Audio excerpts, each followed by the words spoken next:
Today we've got a 2015 Ford Fusion in the booth. It's a white tri-coat. UG is the paint code. It's a pretty common color. It's not too bad of a color to match or anything, but so today we're going to go over blending tri-coats. So what we're doing, we're painting the bumper, painting the hood, and blending into a fender. We're not getting paid to blend the other fender. A lot of guys know how that goes with the insurance companies. So I've got a pretty good color mixed, and I've done a letdown panel, and we're gonna go over kind of how to blend a tri-coat today. So here's a letdown panel. So what we do here is I'll paint this whole panel white, our base color white, and then if you look at it, might be hard to tell on the video, but you can kind of see the stages, different 1 coat, 2 coats of mid coat, 3 coats, 4 coats, 5 coats. And then you take this to the car so you know about how many coats of mid coat you need to put on to get your color.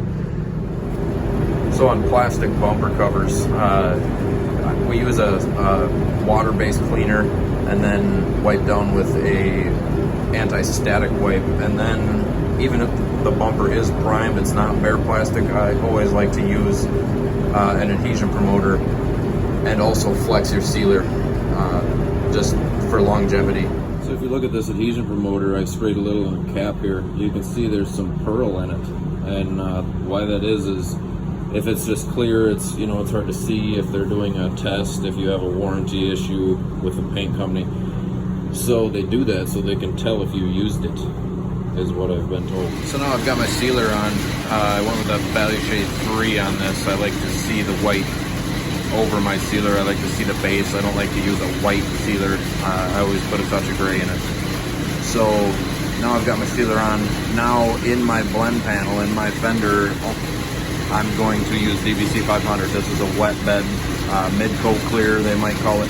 So what that's going to do is I've prepped this fender with 800.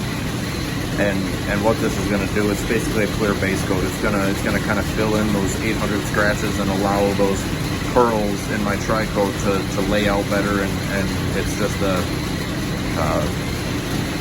working safe.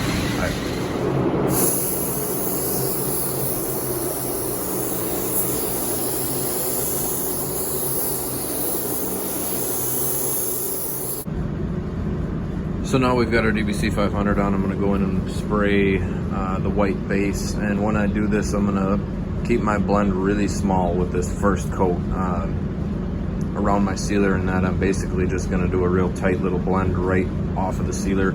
We don't have a lot of blend room to begin with on this one, so we're going to try to keep it as small as possible.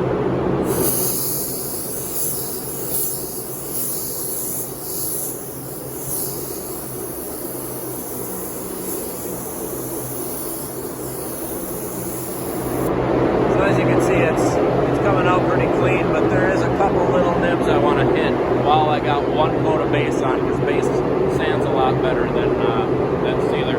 If you look, I don't know if you can see it right there. I'm going to hit that one, and there's another one somewhere in here. But what I'm going to do is I'm just going to take some 800 and just very lightly just knock that nib down, just real light. And you don't really have to sand it all the way out. You just got to get the big bump out. So now, like we always do, I'm going to shut the lights off and check coverage, check my edges, make sure that everything is covered with base color. And just make sure that we've got paint on everything we want paint on. Edges are critical.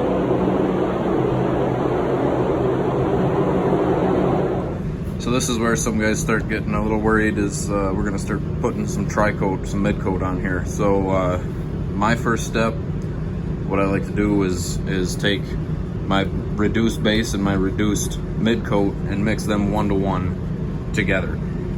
I'm going to go in, spray that as I would any other base. I'm going to blend it out. My next step, I'm going to get a little more towards the mid-coat side. I'm going to go, let's say 2-to-1 mid-coat, and then my third step, I'm going to go completely mid-coat.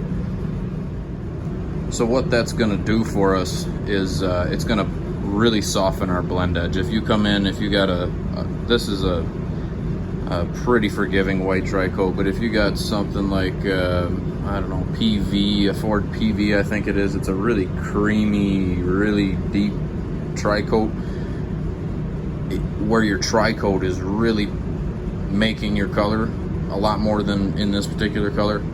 There you can run into problems with, if you take your base and you blend your base out, you can see your blend, and then you go try to put mid coat over that. You're not going to fix anything with mid coat. Putting more mid coat over a flaw is only going to make it worse and worse with each step. So this whole process is gonna really soften your blend edge. You know, you're taking basically multiple colors and blending them out, making it more tri-coat dominant as you blend it out.